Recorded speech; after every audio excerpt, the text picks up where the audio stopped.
Students, today I am going to teach you chapter 3 of your Moments book named as Ishwaran the Storyteller. It's written by R.K. Lakshman. Now before moving to the text, let me tell you something about R.K. Lakshman. So R.K. Lakshman is well renowned storyteller as well as a cartoonist. He drew some sketches for one of the most famous TV serial of India, that is Malgudi Days, and he drew sketches for the leading newspapers of India also. He belonged to Karnataka.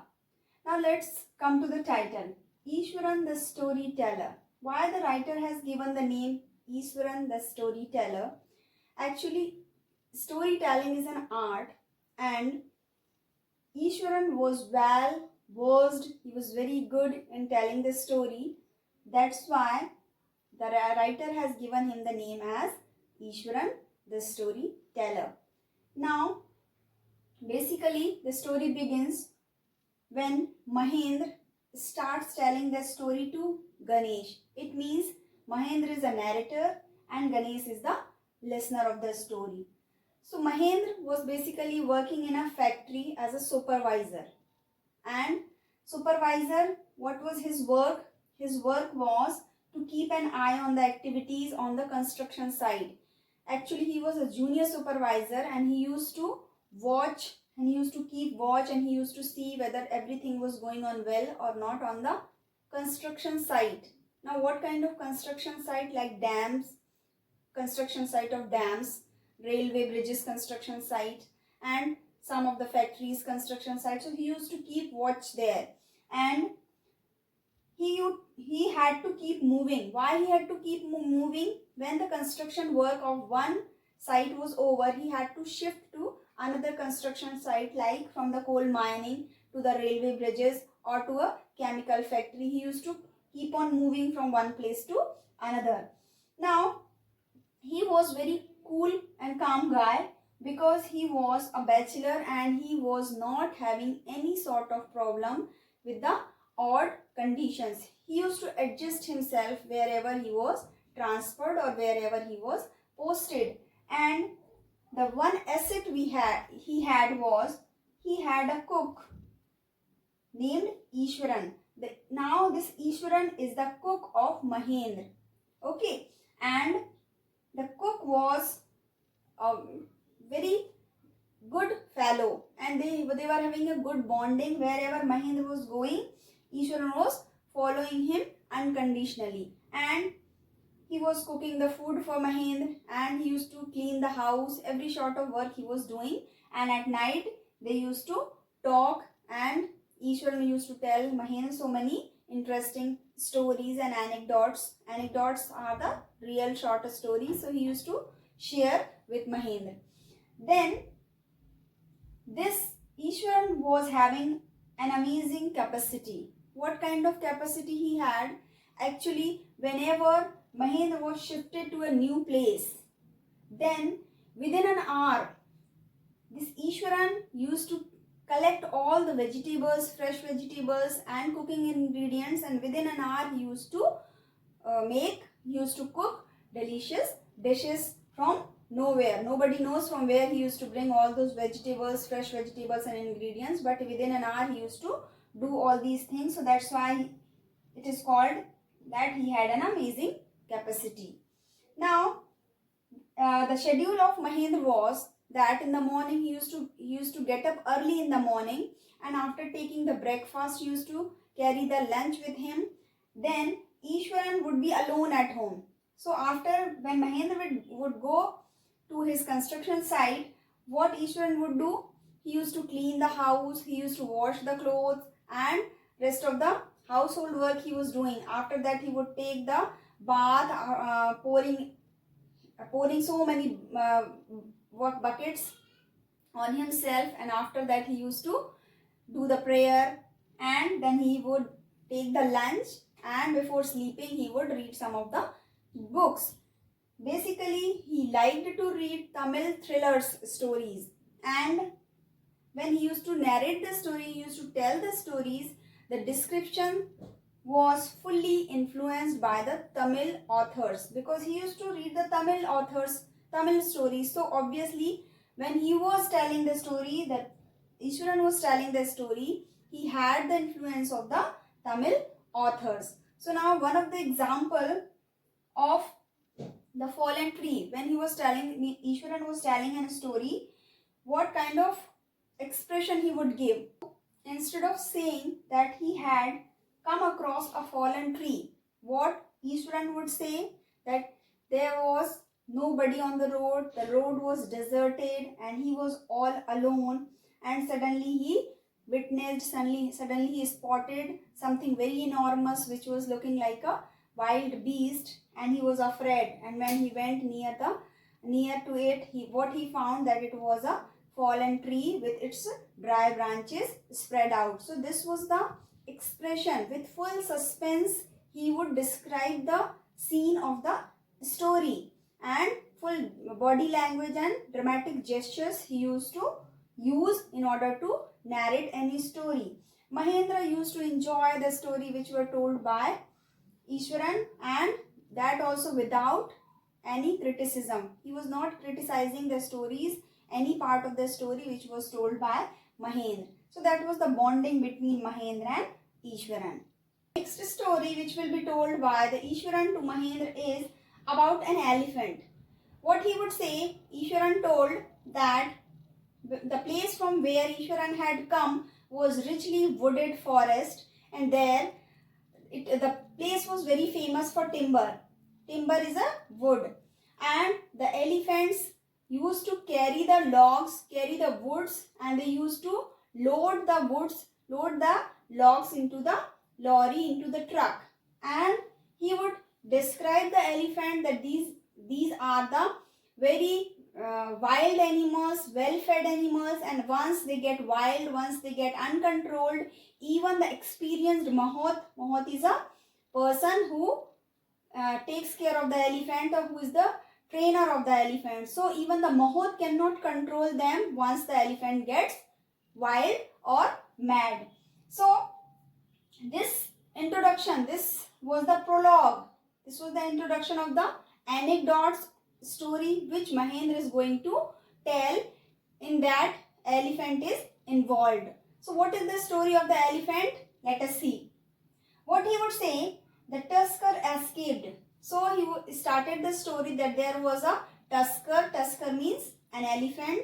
So there was a tusker who escaped, who ran away from the timber yard.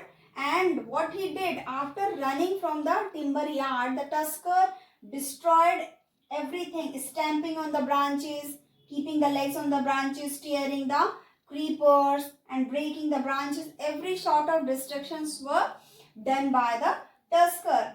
Then Ishwaran was so involved in the story while he was narrating the story that he got up from the place and he was imitating the action of the elephant. The elephant was wildly moving. Similarly, this Ishwaran was also moving and imitating, copying as the elephant was doing, because he was so involved in the story.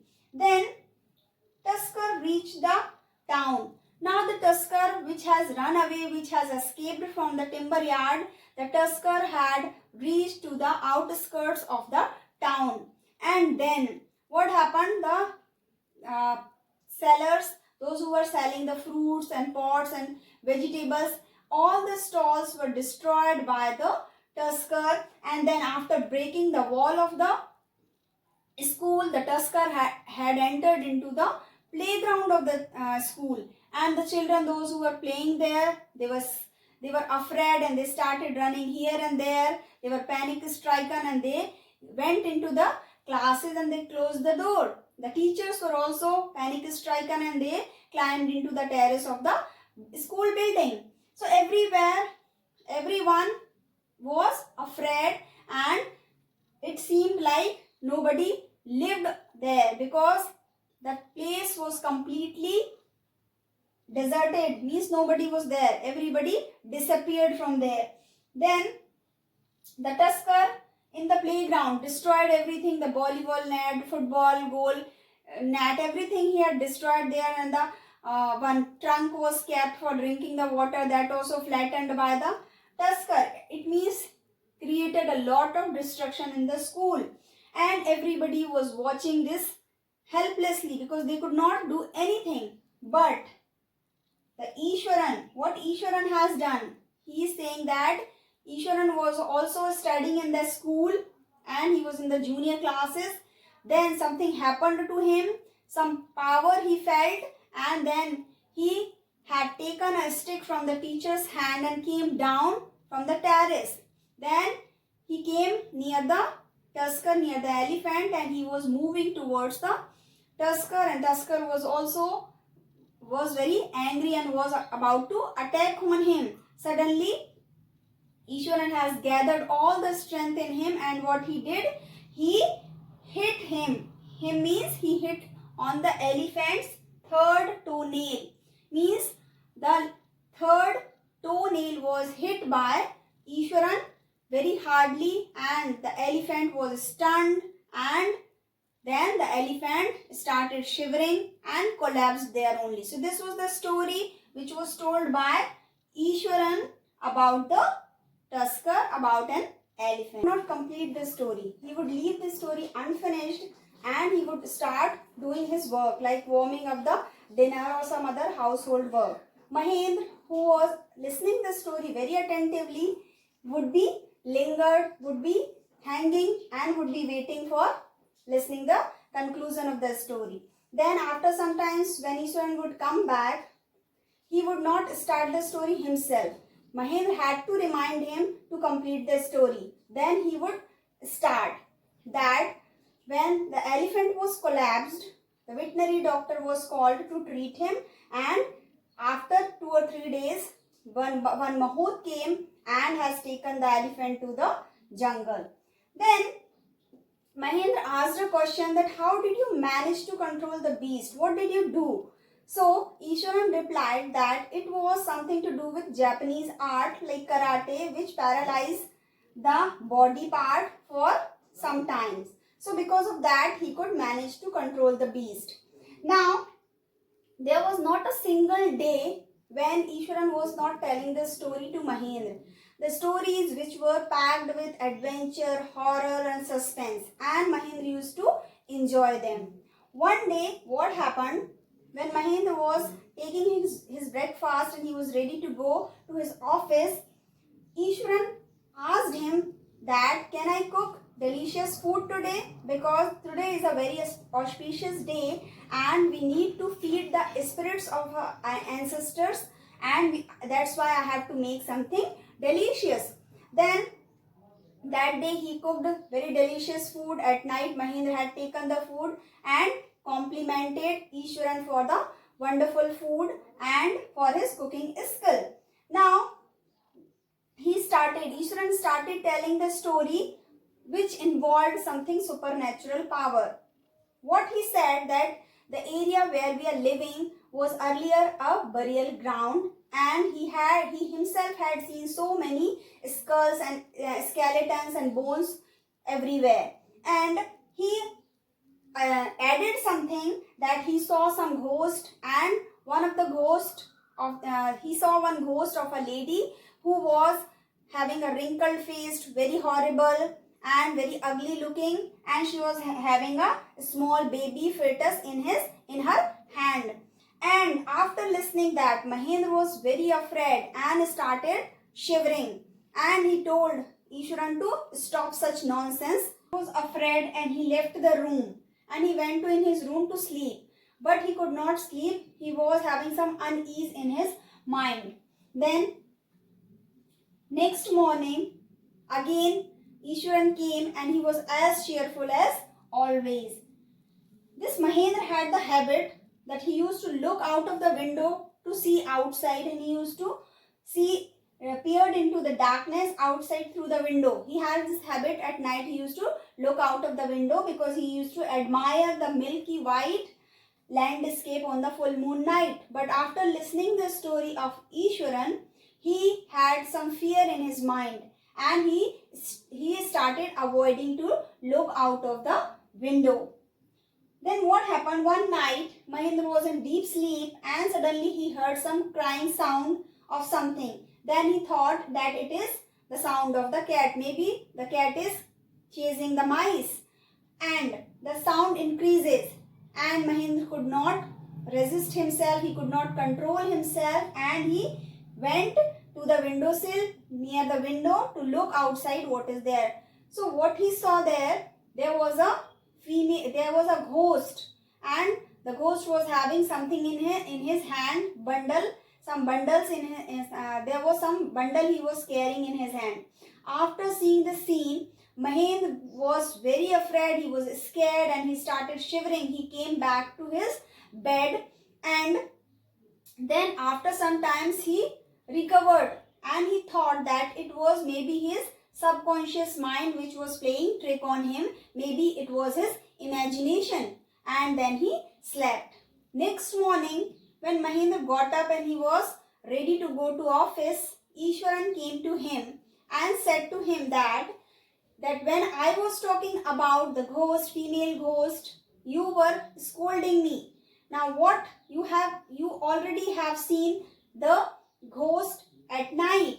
After listening this, Mahendra was again terrified and he felt to leave the place immediately. Without listening the full sentence of Ishwaran, he left the place and he had already decided to take the transfer to leave the haunted place to the very next day. So this was the story of Ishwaran, who was a very good storyteller. So dear students, here we have completed the story.